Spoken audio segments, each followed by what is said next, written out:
The Kinky Cocktail Hour is brought to you by Motorbunny, the world's most powerful saddle-style vibrator that offers fabulous, creative sexual experiences. We use it and it rotates, it vibrates, and it delivers mind-blowing orgasms. Enjoy Motorbunny as your favorite sex toy.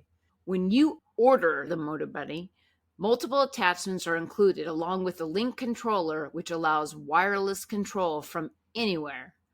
Motorbunny is the world's most powerful saddle-style vibrator on Earth. Use the link in the show notes and spice up your sex life with a Motorbunny. You're listening to Kinky Cocktail Hour, a conversation between adults about sex-forward relationships, kinky lifestyles, and frank communication. If you're under 18, please stop listening and visit scarletteen.com. Hi, this is Lady Petra. I'm SafferMaster. And this is Kinky Cocktail Hour. Cheers. Cheers! So, what are we drinking today? So you bought that really great Star Blue vodka that we tried yesterday with Nookie Notes interview. Yeah. And so we decided to make vodka martinis. Yeah, we haven't had a vodka martini so No, far. we like gin. I mean, that's what we like. And we like the citrus, but I don't mind vodka martinis from time to time. They're not as interesting to me. Yeah. However, this vodka is interesting, so I'm curious. And I like dirty martinis, usually with vodka, but I didn't make these dirty. I just made them regular, straight up. So I call it olive soup. yes, it is olive soup. It is olive soup. I grew up on vodka martinis. You did? As compared to gin With- martinis. with olives? With olives, yeah. I never Really? had gin martinis for a long time. See, that vodka's good. Where's good martini? So I'm telling you, that vodka's good. It really is. You know, That's the vodka. The vermouth helps, the way I did it. And I Yeah. did a little different. I did what's called a splatter dash in the mixer glass. So then that adds an element of the vermouth. yeah. And then these were ice cold glasses, and then I put vermouth in, which causes the vermouth to start to freeze against the edge. Oh, right. And so you roll it, Uh-huh. and then you splash out the rest. Right. And as the glass warms up, if I haven't poured yet, I splash out any extra vermouth. But Right. that's like, So you're really just coating the glass with the vermouth. yeah, you're giving it that essence. In fact, when we were I have to get off the topic a little bit, but when we were at Total Wine or Wine Yeah, More, yeah. they had atomizers there. Oh. So you can do things with martinis like, not essential oils, but in essence, bitters or oils. yeah. And you can add oil essence Just or lavender essence. essence. Yeah, that'd be interesting. Yeah, so that's It's a something new to look toy. at. That's a new Yeah. toy. I'll have to get that. Yeah, well, great sex today, man. So hot. It was really like intense, high intense primal. High intense primal. You know? I mean, you had edged like the whole day. Yeah, that was and to be honest, because we'd had that little conversation before while I get up and work and you're still in bed. Yeah. I was getting aroused from that, so then I was aroused. Yes. That's why I told you to start like abusing yourself all Yes. day. Yes. and then of course you asked me to do that and I'm like, yes, and then the very first time I'm like, well, I'm already wet. I'm Yeah. like really wet already. Yeah. And this is just starting. Yeah. So, And you had to do that for 5 or 6 times. 6 hours, yeah. yeah. Yeah. And yeah, I mean, I'm working, I'm teleworking and And on masturbating. conference calls and I'm masturbating. Yeah. So, It's wonderful. fun. Wonderful fun. I love having sex with you. It's really It's, quite extraordinary. It's similar and different at the same time. Yeah, and like even today, because you talked about it last night, Yeah. I was more, I'm usually aware of this, but I was just really aware and focused of our connection when you talked to my ass. Because I was like, so aroused. oh my God, I just felt, I don't know. I was flogging you like really hard. Yeah, I know you were. Yeah. Yeah. And I was just like And my ass was probably so really around. red. Yeah, your ass was bright red. Yeah, so it was great. It was really, really good. It just reminds me how, and this goes to our topic, it reminds me how when you find the right partner, the kink is amazing. Yeah, so I want to acknowledge why we're going to go in this direction today. Yeah. At I-there listener on FetLife, she asked, a question of us for a topic, and I think it's quite interesting based on the direction we've been talking lately, but how to select a good partner. And obviously we're all in the kink world, so that would be a kinky partner.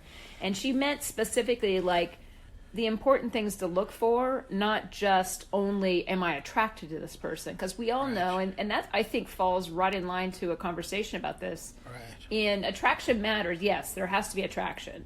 But I think kinksters often are into more of the mental stuff first. Like, yeah, you see someone across the room, they've got your eye, but then you don't know if they're into the things you're into. Right. So it's really a conversation that develops.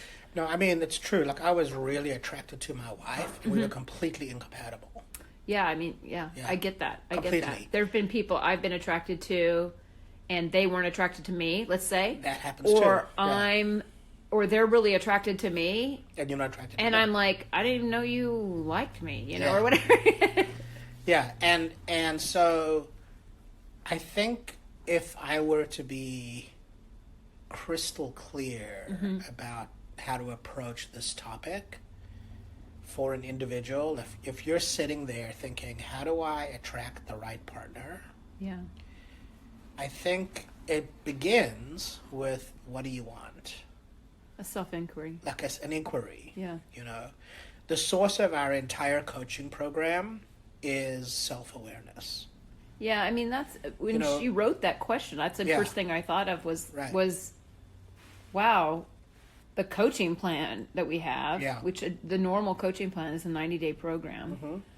And when you get done with it, you have enough information to be very crystal clear about what you want in a partner, what you want to do, what you want done to you, what you want in your life, everything. And it's not only kink. You're right. It's the all encompassing, and then it gets you into action. Right. That's the main thing.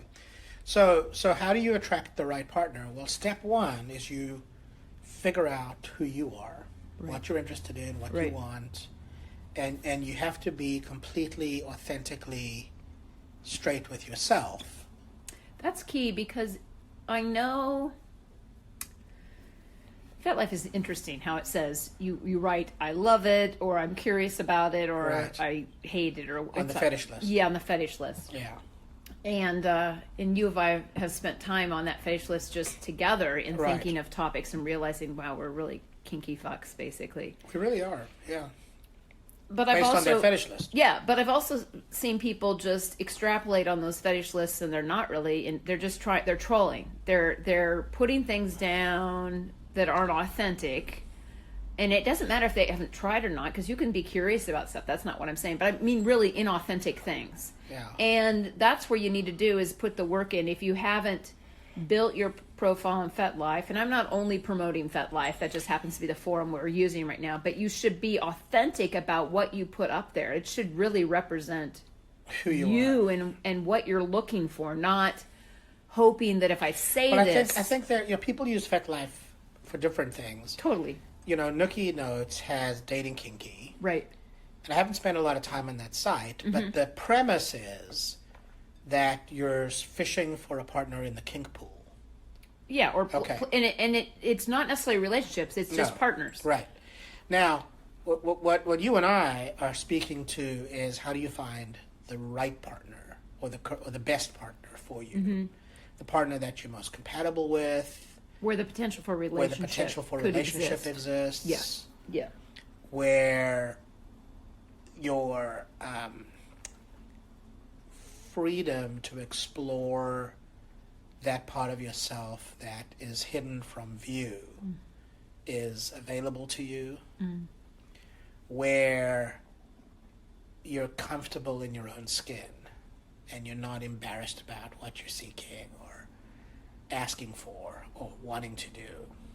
And I would, from my experience, and I don't have a ton of experience on being just alone in the kink world. Yeah. Although I'm kinky and I felt like my vanilla marriage I was alone. But that's different. I mean, I'm not out there, wasn't looking for people until I decided to end that. But what I would speak to is that you have done that. So you had some context. I didn't, but I also knew what I wanted, because we have been in marriages that were long and then they ended. And so I would say part of the reason we go in that direction is because we're aware. I'm aware in my own way, but I think you've expressed you being totally aware of this because you have done all of that, is in relationship, an intimate relationship, it intensifies the whole experience of your kink. Yeah. Experience. So what I would say to that is, I was in a very unfulfilling marriage with a woman with whom I was very attracted at the outset. Right. And because we were sexually incompatible, there was just space created over the course of time. And by the end, I really didn't care to even look at her. Yeah. Right. Yeah. So then I dived into kink. Right. Because I had determined that I had spent a big chunk of my life not addressing my true, authentic sexual identity. Yeah. And so I dived deeply into kink, and I was very fortunate because I had partners who were incredibly varied across the spectrum of submissive women, from, masochist to rope to piss to,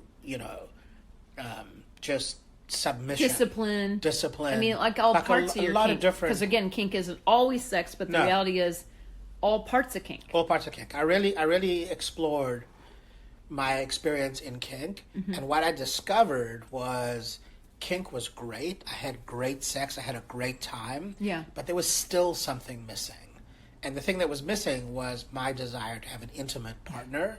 And I had enough experience to know, I know who I am as a human being. And I had enough experience to know the way I put myself forward in relationship with my ex-wife. And I constructed the notion that if I had a partner with whom I could be fully self-expressed in my kink, that the opportunity for intimacy would be dramatically enhanced. And that's absolutely the way it's gone between you and I. Right, but then is the intimacy expands, you're getting this, that's where the opportunity for relationship builds. Yes. And then that creates a spillover, if you will, to the authenticity you can be in all parts of your life. Right. With a partner, with somebody else. You have an idea, this isn't you, but I'm just you have an idea possibly about a business you want to start or something. Right. There are many, and I'm not equating all kink to marriages, but this is an example in vanilla world. There are many marriages where they're completely compartmentalized in how they deal with one another. Right. They have roles. They separate. They don't talk business with each other. Some talk lots of business, and some have fights about money. You know what I'm saying? But to be able to be in a relationship and communicate the same way you do in the kink world, communication is forward, is powerful, because then if you're also then content and happy and self-expressed in your everyday life, and then on top of that your kink life, right, that's profound. Yeah, so I think what you're speaking to is something that, Nookie Notes in our podcast yesterday jokingly called her kink, which is communication. Yeah, totally. And our experience is that because kink requires conversation about what you're into, and because it involves consent and agreements, you have to be in communication. And not only do you have to be in communication, but your communication has to be clean. Yes. And if you can have an informed conversation about kink with a potential partner that's clean and authentic, you can really assess the person's capacity to interact with you as a human being in conversations beyond kink. Because relationship is really just about communication. And if you're going to be in communication around kink but not in communication about anything else, that's a very inauthentic way of being. Yeah, in relationship, of course. Yeah. So my view is, in the event that communication is accessible to you around your kink, that's a vessel in which you can assess the person that you're talking to's capacity to communicate in general. And because all of relationship occurs in communication, we've had conversations about this in our podcast in the past, about communication, about how to listen, how to speak, how to be heard. You know, I think that making, like, stepwise, making yourself known as yourself and using a platform like FetLife to express yourself as yourself, interacting with people that you interact with there around kink, and then interacting with them around who you are beyond kink, that's the pathway to selecting an ideal partner. So you're bringing up stuff that's really making me have flashbacks, and I don't mean to only look at my past, but sometimes my past, it's informative, informs me why I'm in kink and where I'm at. And so I'm an odd bird to begin with, and so in my vanilla life, where I was very limited, and you know, basically my first love was my ex-husband, that kind of thing. So, but one of the things we did in that courting time that I did, which was, it really set him off, like in the way that he was confused, like he'd never been talked to by someone like this. But it really reflects forward to kink. So like, I was a virgin at the time when we were having this conversation, and I'm older. I was in my first year or so in college, and so, but I knew it was going in that direction. You know, you can only grind and make out on a couch for so long before it's going to do something, right? Yes. And I don't even know if I thought about it. It just was a thing to do. I just absolutely like sat up and started asking questions. And at first, I think he thought I was just asking questions, and then we'd get back to business. And we ended up talking for 4 hours all through the night, till the next morning, basically. And I was asking all the questions everyone tells you not to talk about in relationship or ask when you're dating. All the taboos, all of them. Religion, politics. And he's sex. like, all we're going to do is, he didn't say it like this, but I got the vibe like, you know, basically all I'm going to do is have sex with you. So what's the, you know, and I'm thinking, yes, but, and this reflects on you, on my choice for you. It really is poignant, is, I wasn't holding up my virginity as this high thing. That wasn't it at all.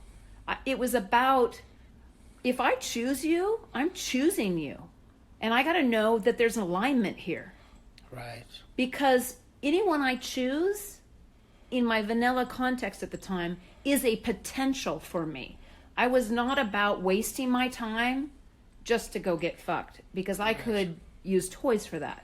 Sure. And quite frankly, I wasn't doing a lot of that because I was really interested in other things at the time in my life. So that was, you know, not that big of a deal to me. Now, once I got into sex, then I figured out that's a big deal to me, right? Because I experienced it. But up until that point, when you haven't experienced it, you may have urges, but you really don't know what you're missing until you get there, right? And I just really remember that being so different from all my friends growing up saying, who went through lots of divorces and lots of, I can't find the right guy. And I'm like, you have to ask questions. Yeah. No, I think kink does that. You kink really, requires, yes. You have to ask those questions. Kink requires you to have a conversation. I'll say this about talking to potential partners. Yeah. When you talk to potential partners, what you want to do is ask questions and listen. Open-ended questions. Open-ended questions, not and yes, listen. no's. Yeah, open-ended questions and listen, because you have to listen with an intention to hear. And if you don't understand, you need to repeat back what you think you're hearing. Yeah, because we have a tendency as human beings not to listen to what people are saying. We have a tendency to listen to our opinion about what they're saying. I think Nikki Notes called it the avatar in your head. Totally. Right? Like, yeah. I've already made a bunch of decisions about you, and I'm going to listen to you with that filter about the decisions I've made about you. Mm-hmm. So it's important to set a lot of that aside and to ask questions that help you appreciate what you just talked about, which is, are we aligned in ways beyond just sex? Because you might have an agenda that goes beyond sex. You might have an agenda that goes to relationships. Sure. right? It may be that what you're choosing is a play partner. Correct. And then you need to be clear about that. What that is. What that is, right? And because it all lives in the world of consent, as a submissive, you're going to be giving your power to some degree to a dom. And you want to at least understand, or at least have agreements around the safe words that keep you from getting, outside of your frame of reference as a submissive. Getting hurt, getting upset, getting injured, getting, abused. Like, all of that only occurs if you have somebody who doesn't honor your safe words. So you want to make sure that that's present. Right. You also want to speak about the kinks, the fetishes, the fetish list. The interpretations of it. You can't just say, well, I'm into wax. Right. Well, what does that mean? Right. Because you have no idea, because someone says that, first of all, if they've ever tried it. Second of all, if they don't know the safety behind it, so they just use any old candle. Right. Right? Because we've done a whole thing on wax play. Right. Third, and that's important because of the metallics and the paraffins and the chemicals that are in wax, right? Health-wise. Third, if they don't know how to bring someone who maybe hasn't experienced wax into their kink. Right. And that's the key. There's a lot of kinks that you may not have experienced yourself. Yeah. You may not even know you're curious about them until the person talks to you, and you know this. This is what I know. You're at a table, you're talking, and he goes, I really love to soil my diaper and then have you change me. And I'm not putting down any littles. I'm just saying that's an example, right?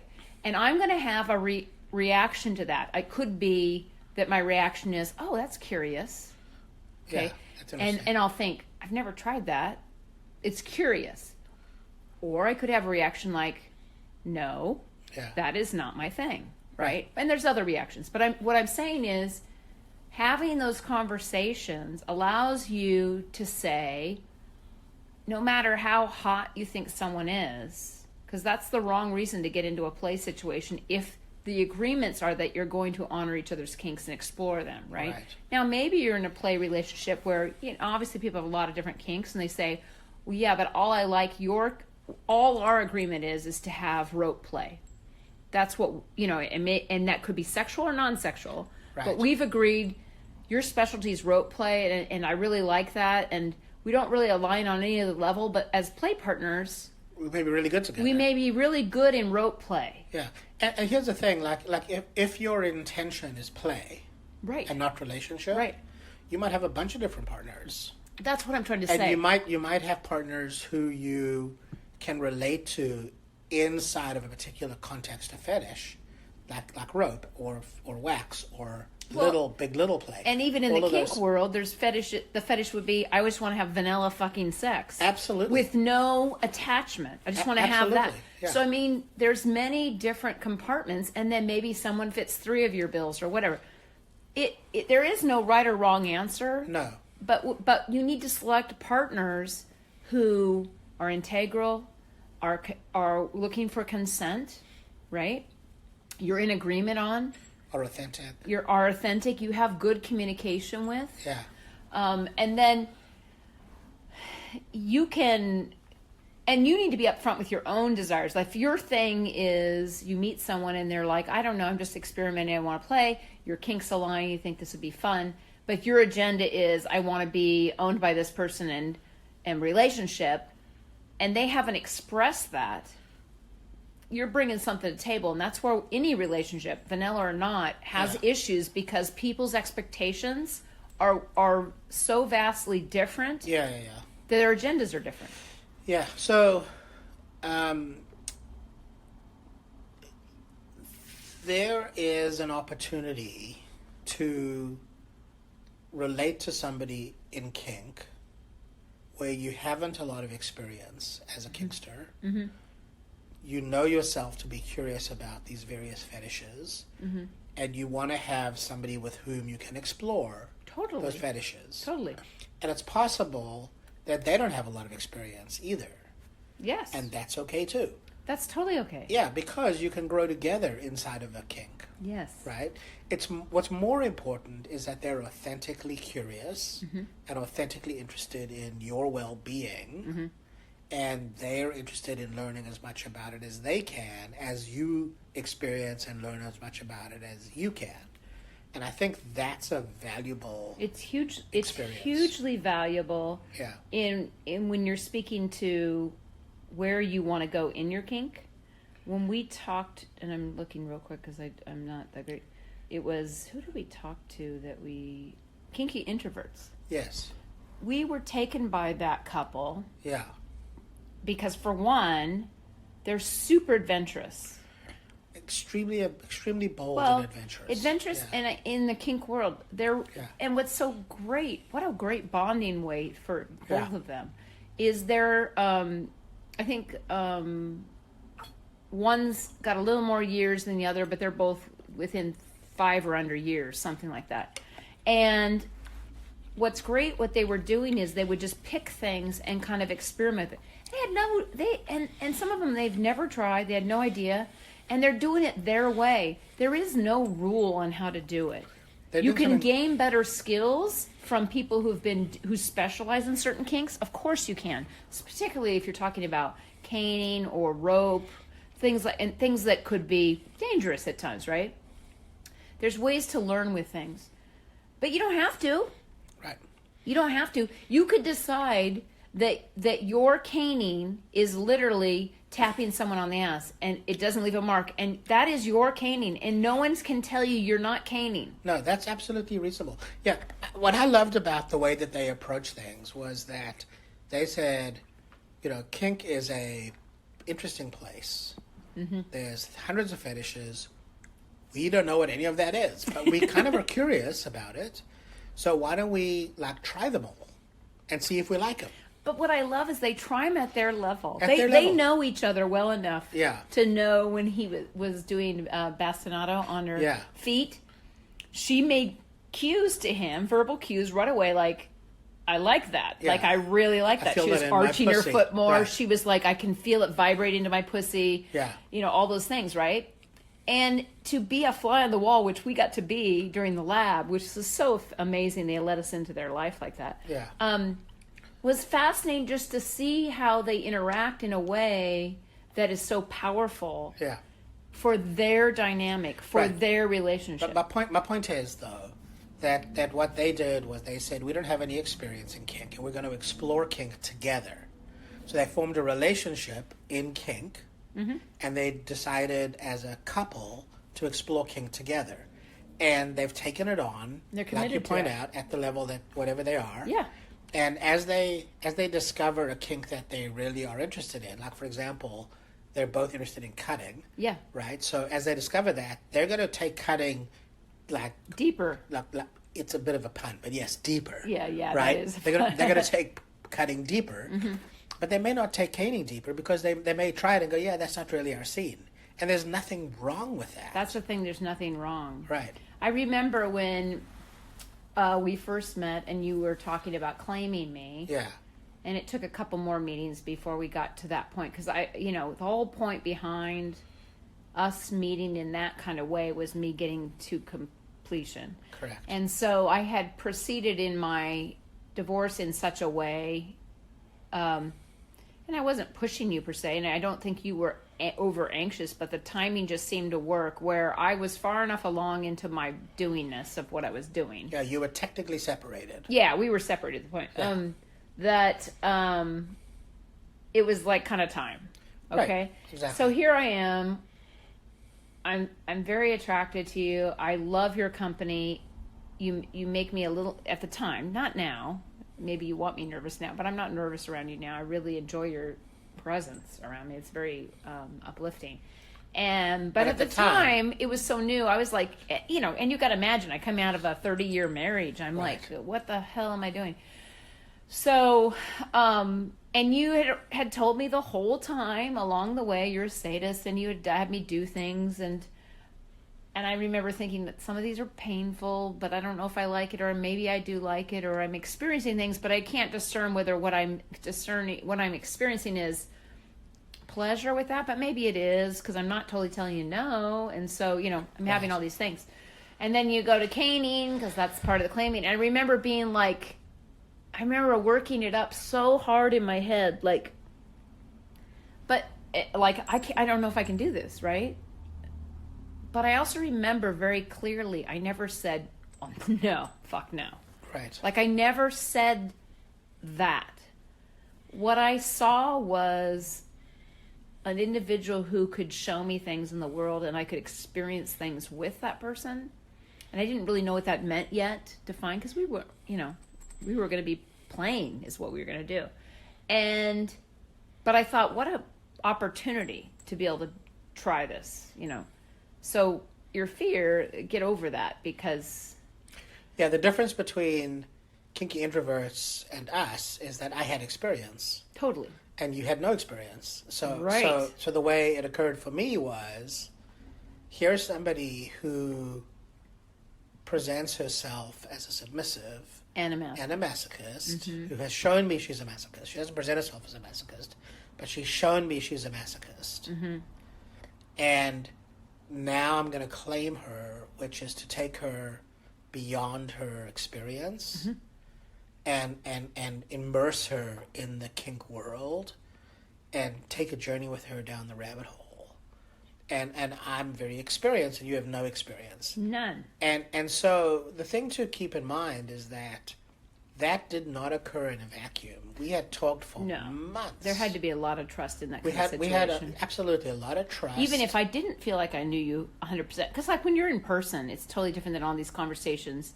And it's not communication. I talk about it as being conversations, not 100% communication, because we're not face to face or talking. No, when you're texting, it's not communication. Yeah. Although we did talk on the phone and things like that. But the reality is, when we're in person, I have a context of our dealings beforehand, which gives me a frame of reference, and it gives me some security in understanding who you are. Yes. But I don't really know. Right. And so my experience of claiming and like, let's just say the first few months of just play, I remember being, and it might get back to our podcast that we talked about shame. I'm not quite sure yet if it involves shame, but it could, was about the caning itself. Like, the caning was it. All the other things stretched me in different ways. Well, some of them did. Like when he brought the knife out, that was different. But again, what I'm saying is, I remember the caning being the center thing for me. And you would message me, "You'll eventually want this," and I was like, fucking crazy. And but there was something titillating about knowing I was going into that higher protocol type thing. And I also you would put yourself forward as a slave. Correct. Yeah. And I also liked the pleasing you. Yes. Because you desired that. That was your thing. And so I was like, okay. And so I remember thinking along the way, like, the whole scene itself is super hot. And so this is only one part of it. Right. And I can bear that. And I remember saying bear that. Right. And then I remember feeling it moved to a place of connection. Right. And then I felt prideful, I guess it was, about holding the marks. About being marked. Yeah. Right. But not just being marked, but marked by you. Yes. And then it became this loving act and this part of our scening that is a higher protocol for us, and it's super intimate, and no one's making each other wrong or right. It's not like I'm here to beat you. It's not discipline for sure. No. And it's not abuse. It's this moment we have after tons of other things that have happened. It's not like that happens in a vacuum. It's not just bend over and I'm going to cane you. It literally is this culmination of this build up to this moment, and it is spiritual connectedness with you in a level that I've never known. Now, I say that now in my context now, but I remember my transformation along the way thinking, is this really going to ever change? I don't understand how this is going to change. Now you asked to be marked. Well, yeah, and I make meaning out of it, and I had all these reasons. Yeah. And I remember that conversation with myself internally, but it was never rose to the point of me saying to you, no, that's enough. That's not going to happen. Yeah. I've just recognized that's not what I'm into. And part of it is the path we chose was slow and methodical in my training, and as well as our courtship before I met and that kind of thing. All of that was a process. Right. It wasn't just meeting at a munch and then going from there. Right. But you also saw me as who I really was. I didn't understand I understood you were testing me as a sadist, I guess, is what I thought in my head at the time. Right. But I didn't really know that those things were determinants for you with your experience to understand me as a masochist. Right. I mean, I kind of took the words because you said it, and I told you before, I've always played with those words my whole life. Right. But until you put me through that, I didn't really understand. No. And that's the advantage of experience, right? The advantage of experience is that I get to explore who I am through you. Well, like your flogging today. Oh, it was hard. It was freaking hard flogging. Freaking hard flogging. But when I say that, I'm not saying that in... It's not a badge. It's not a critique. It's not a badge of courage, and it's not a critique against you in the sense of like, hey, it was too hard today. It is something I'm aware of in the manner of my subspace, and I'm taking that information in differently over time. Yeah. Like, I was curious from the last time when you started flogging me a lot harder till this time to flogging me harder, which was harder. Yeah.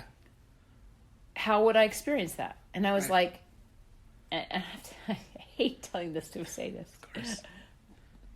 But honestly, this time I could tell by the impact alone and just the flare of how you were striking me compared to last time.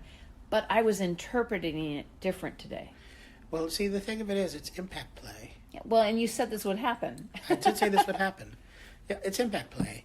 And your experience of yourself in impact play has shifted over time as we've gone further and deeper into the rabbit hole together. This goes to my point. My point is that our original conversations were very authentic. We really talked about our lives as they were and the lives that we wanted. We actually had conversations that were deep and meaningful conversations about, you know, what your experience in life had been so far in the world of sexuality and what experiences you wanted to have in the world of sexuality. And I did the same thing. And we shared back and forth. Honestly, that was a hard thing. I remember that being difficult. And not that I wouldn't do it. I think I did it pretty freely. But I remember internally feeling that was difficult because, and this is where I come back to the shame. The shame with being flogged comes probably back to being switched when I was a kid. Yeah. I'm sure because usually when I switched, I've done something wrong. So there's something there. I'm making wrong out of it, right? But I've changed that context over time with us and started to see it like when I lately, because we've determined, because my ass wants to suck up the plug, we take the plug out before you flog me, right? And I'm like, I'm going to get flogged.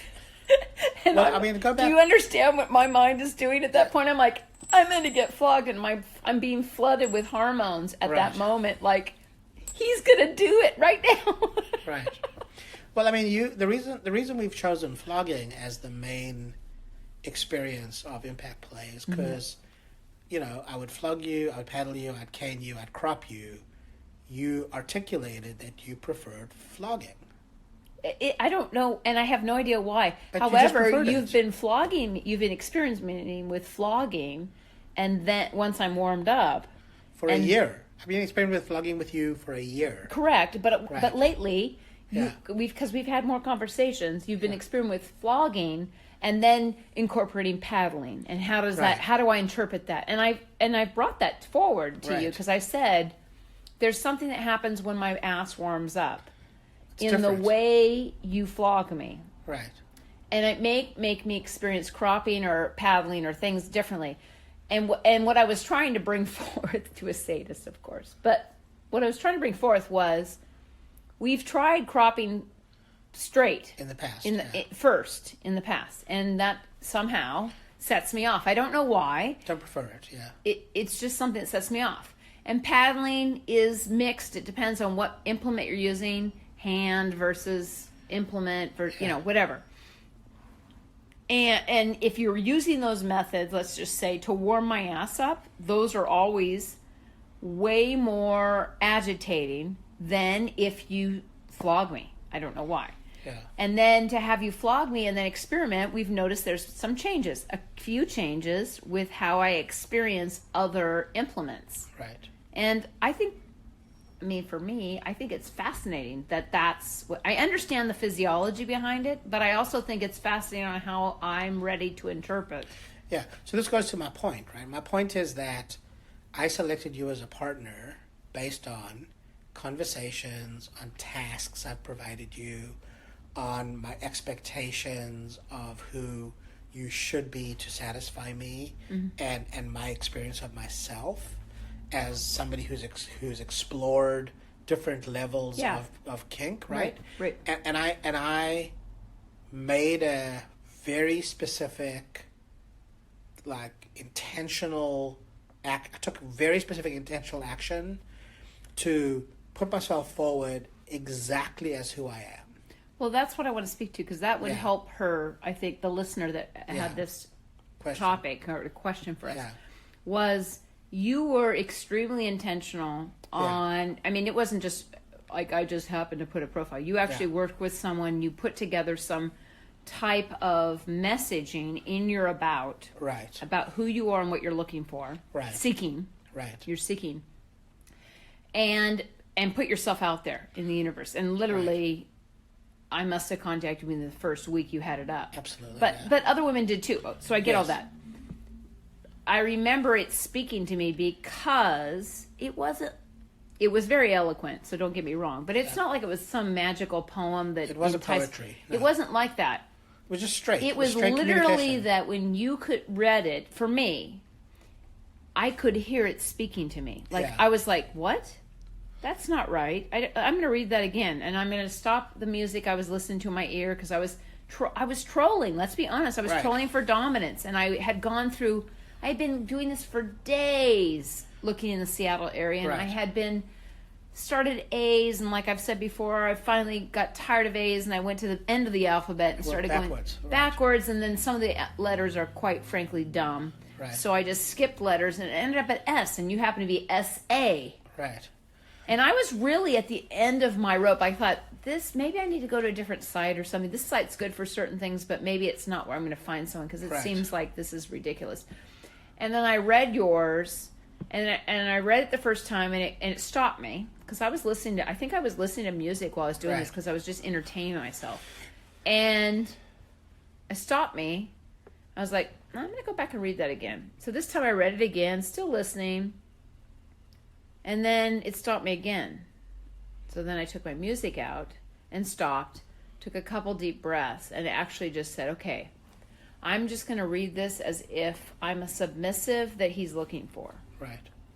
And I read it, and I'm like, fuck, that speaks to me. So then, I don't know anything about, all I'm reading is your about. It's the front page. I have not explored anything about you. I don't know who you are. I know you're in Seattle because I did my search by that. But I have no idea. And so then I'm like, now I'm going to explore you. And I went through all your pictures. Literally, I went to the beginning of your picture. I scroll, and just went through one through another, just to get an idea of your context. Went through your videos, one through another. A lot of videos, so I got a lot of time. But went through them and saw what you were up to. Then I went through readings. Didn't get all through your readings. Went back quite a ways, though. Probably went closer to the beginning of your most recent partner at the time, because I was like, that's the context he's in right now. It looks like through the pictures you've evolved. That's what it looked like to me. So let's look at current-ish partners, wherever they started, and kind of read through there. So I read through there, and I found it interesting. Some of the context of the submissives, the way they interpreted, didn't speak to me directly, but I understood what was going on in the sense of how they felt by your domination. So I was like, okay, I don't identify with that, but I get that. And then I went back and read it again, and I was like, okay. So at this point, I've determined you're not free. Even though your seeking's there, I'm thinking, I don't know when you put that up, because about doesn't tell you when you put the seeking up. So I think to myself, that seeking could have been up with his last sub. So he's taken.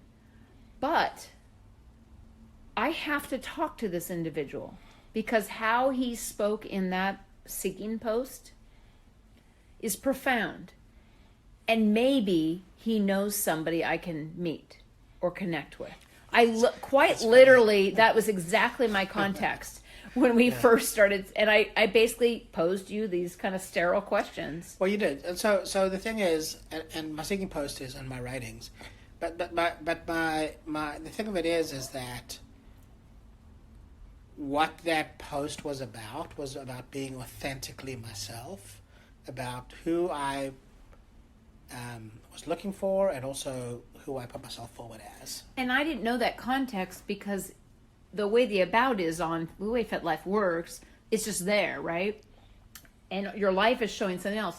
Meanwhile, you tell me later, yes, I'm playing and I'm doing all these and exploring my sexuality, right? And I'm left feeling wanting because I don't have this in my life. This is after the fact when we get together. But at the time, I didn't know that. So for me, I thought, what a huge resource. I mean, I have to meet this person. There weren't very many pictures of you. It wasn't like I could look you up and say, do I really like this guy? Half your pictures were sideways and things like that. Right. I couldn't see you. But it didn't matter. And this is what I get back to in our earlier part of this conversation was, if you can think about when you're finding a partner, I recommend this. This may be, people may throw me back on this, but I am a sapiosexual. Someone has to move me mentally and emotionally first before I even see them. It's weird, but that's how I work.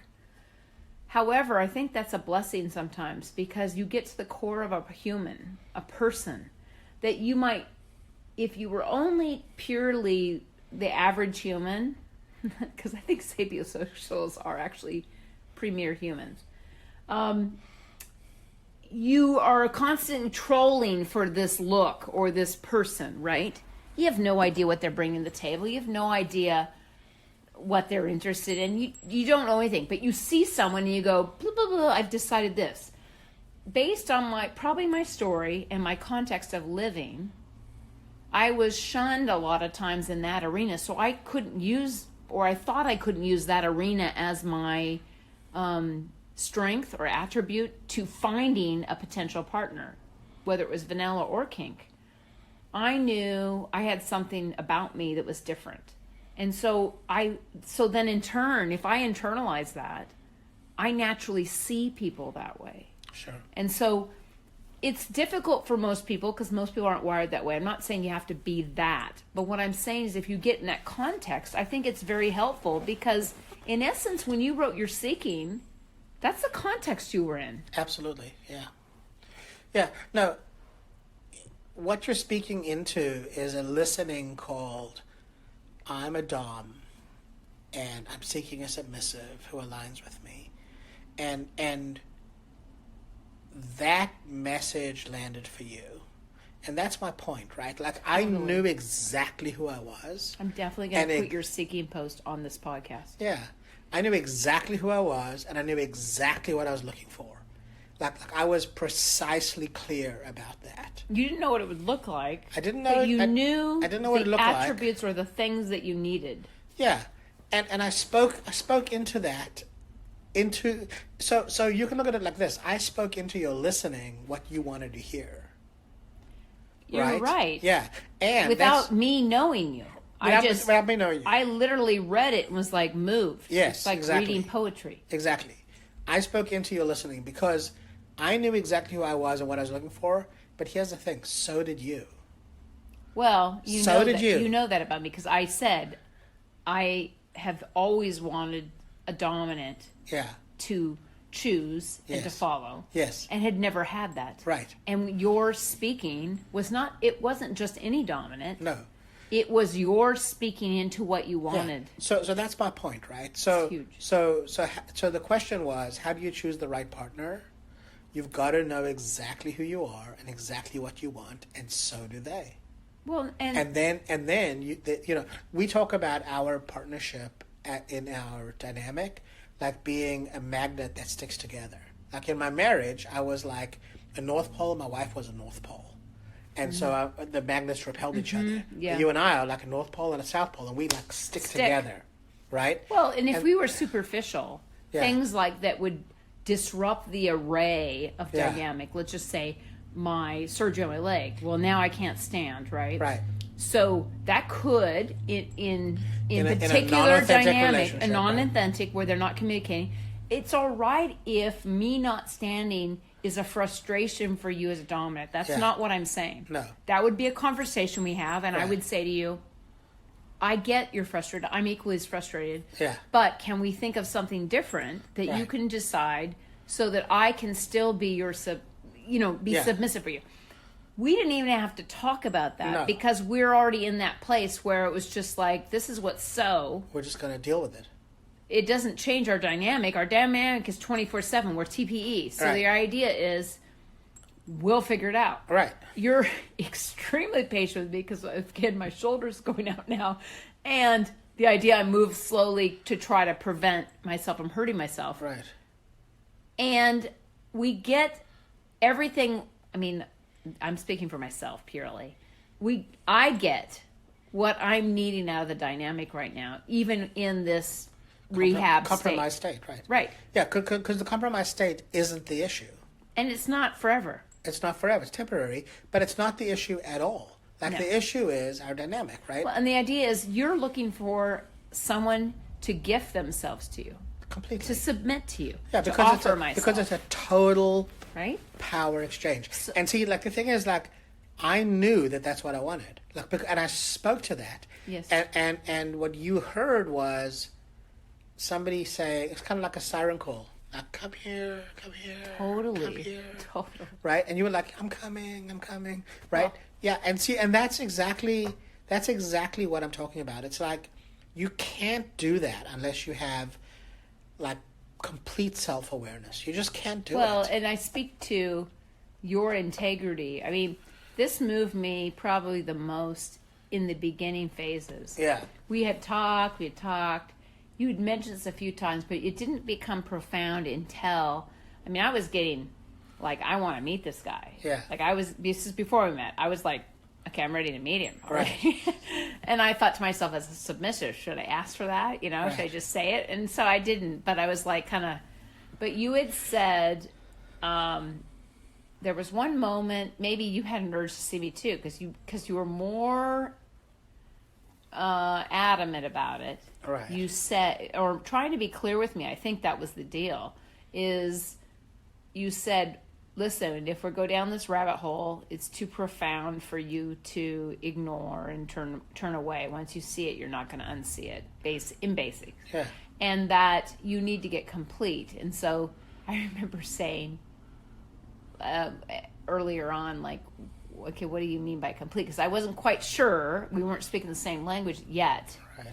And then you said, this is the deal. You've got this and this. There's too many things going on with your divorce. Da-da-da-da.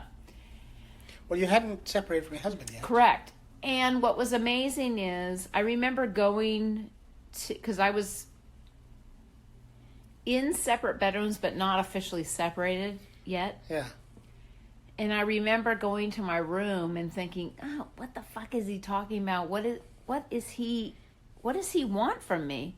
But then I figured it out for myself, and I said, okay, so now, and you had said this the whole time, you can't do this kind of thing for me. You have to, this has to be your, which is totally integral. And at the same time, sometimes people might hear that as lip service to a situation, but I was very clear.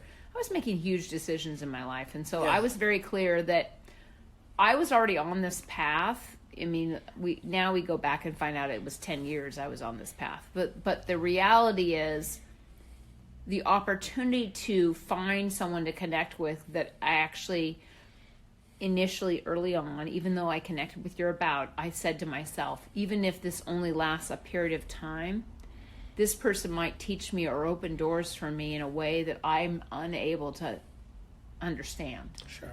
And so I went into it. And what I did is I really made sure that I separated our conversations from my dealings in what I was dealing with. Yeah. So now you're speaking into like a whole different conversation. No, which I know. Is how do you get out of a relationship to get into a relationship? I don't want to go there for this conversation. I want to keep it in the realm of how do you choose the right partner. Yeah. And I think we've covered how to choose the right partner. You be authentic. You find out that they're authentic. You have a conversation. You get related to each other.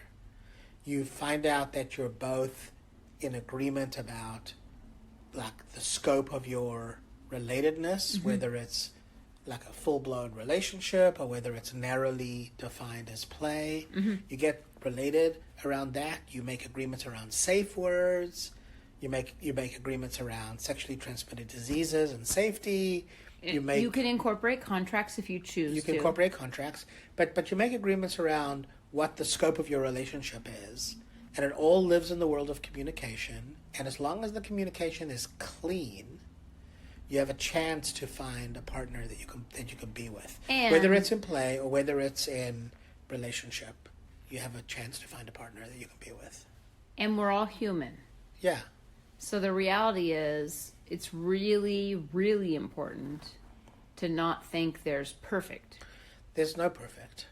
There's no perfect. There's an intention you put out there in creating your partner. Yeah. You're 100% responsible for creating your partner. They're 100% responsible for creating you. It is not 50-50. No. It's 100% zero. No, you have to be willing to take responsibility for your relationship. And that you're going to have your story come up, and you're going to have, I don't want to say disagreements, but issues that come up because of your story that you will have to deal with because we're human. They are going to come up over and over again. Hopefully you can get off it sooner and you can not have your story rule the day. I am better at being able to see my story ahead of time and then stop it. But sometimes I can't. Sometimes that doesn't happen. No, but that's not that's not the conversation we're having, right? Well, the conversation is how do you choose a partner? That is part of the communication, is making sure that you feel safe in communicating fully and authentically with your partner. Yeah, we talk about how do your demons play with my demons. Sure. Right? Because we all have stories. Yeah, so I think what I'd like to do is wrap this up on the conversation being having a period placed on it all lives in communication. Like that's the secret to relationship. Whether it's play or whether it's relationship or whether it's intimacy, it all lives in communication. True. And the degree to which you feel at ease in communication is the degree to which your relationship will work. And I would offer that if you're interested in trying to find someone, you need to take the risk and be courageous enough to be 100% authentic, even if you think your kink or whatever you're interested in is off-putting. Right. Because what is wonderful about that situation is even if it is off-putting to the person you're looking at and you think you have the hots from them, but wow, they don't get it, you have an answer. Totally. You're not wasting your time. Yeah, and if you're not sure where to start, do the task-a-day coaching. Task-a-day coaching, yes, for sure. Yeah. That would definitely open up a huge amount of doors. Because it's not like you're given a task and that's the end of it. Like it's a self-inquiry. It's a self-discovery. It's a guided self-discovery that'll get you clear about what you want and what you can look for and find. Yeah. and be satisfied as a sexual creature. Yeah. And with that, I'm complete. I'm complete. That's it for today. You can find us on your favorite podcast directory. We also have an RSS feed. If you're interested in online coaching for kinksters or online domination, you can visit our Patreon website at Lady Petra Playground. And if you're having comments or suggestions or drink ideas for our podcast, you can email me at ladypetraplayground@gmail.com. That's it. That's it. Cheers. Cheers.